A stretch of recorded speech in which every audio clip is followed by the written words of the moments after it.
This is Minesh Mehta welcoming you to the audio segment of the chapter on fractionated radiotherapy for brain tumors on behalf of myself and my co-author Rupesh Kotecha.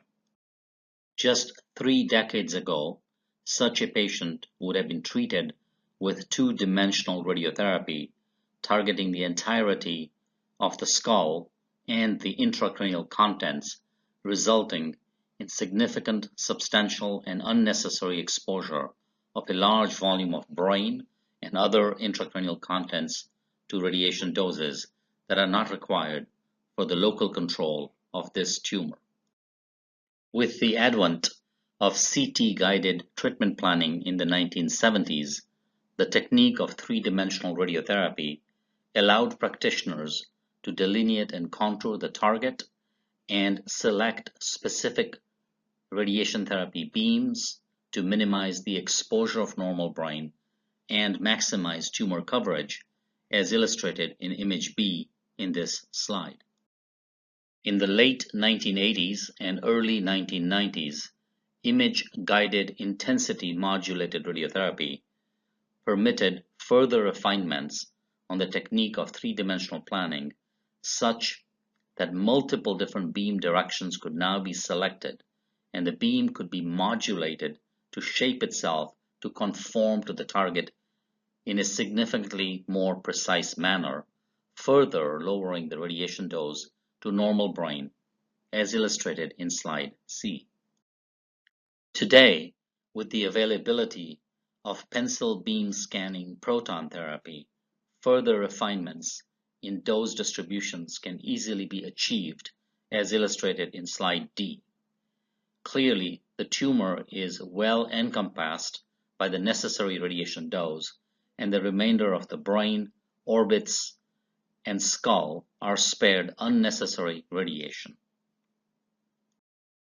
In such a biphasic plan, the region contoured by using the flare sequences is frequently treated to a total of 46 gray in 23 fractions of 2 gray each, and the region defined by the contrast-enhancing MR sequences is frequently treated to a total dose of 60 gray in 30 fractions of 2 gray each.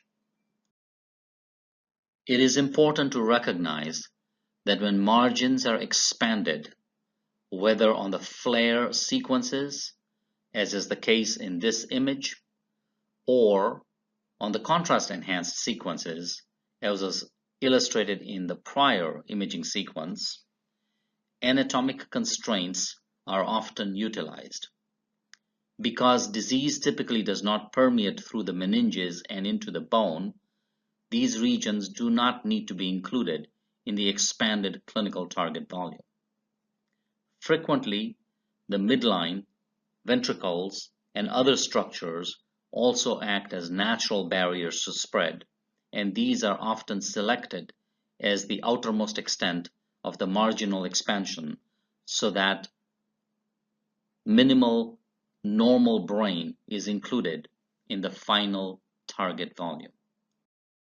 The technique of whole brain radiotherapy is still utilized in certain clinical situations, for example, in the treatment of patients with multiple brain metastases.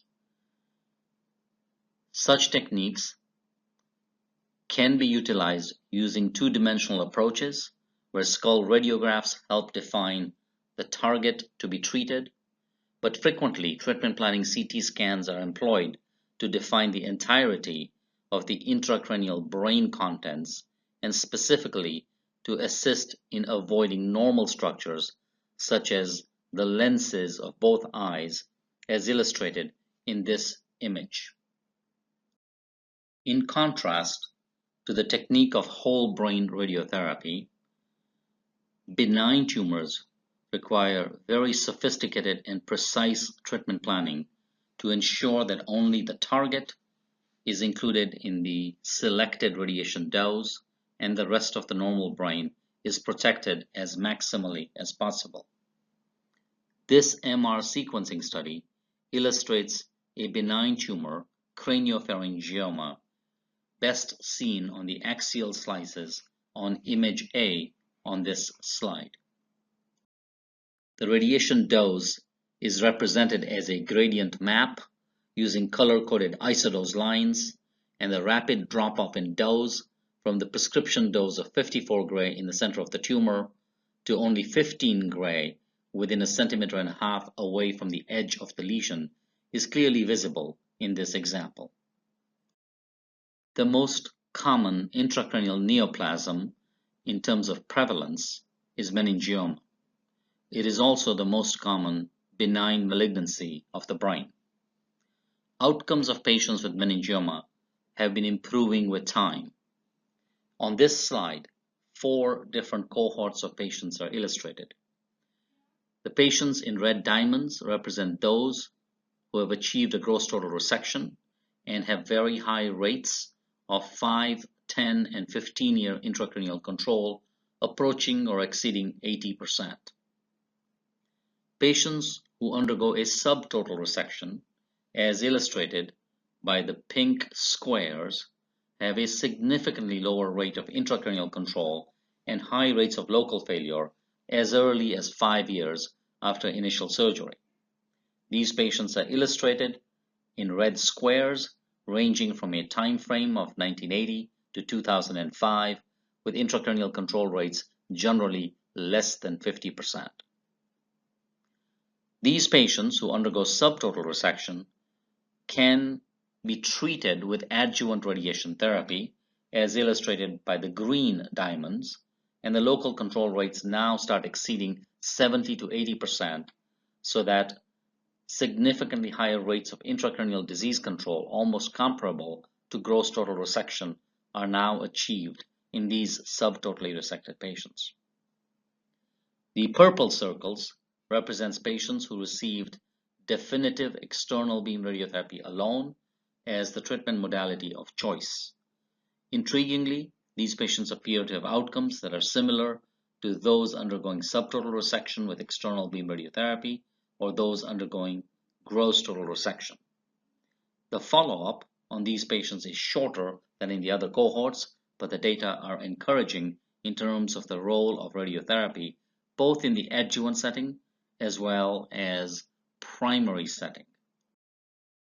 These example cases of glioblastoma, whole brain radiotherapy for brain metastasis, craniopharyngioma, and meningioma represent some examples of the use of radiation therapy techniques in the management of a variety of intracranial neoplasms. The key take-home message is the dramatic improvement in the technological platforms that allow minimization of radiation dose to normal structures, thereby minimizing toxicities and late neurologic deterioration, which considerably enhances the role of radiotherapy in intracranial tumors.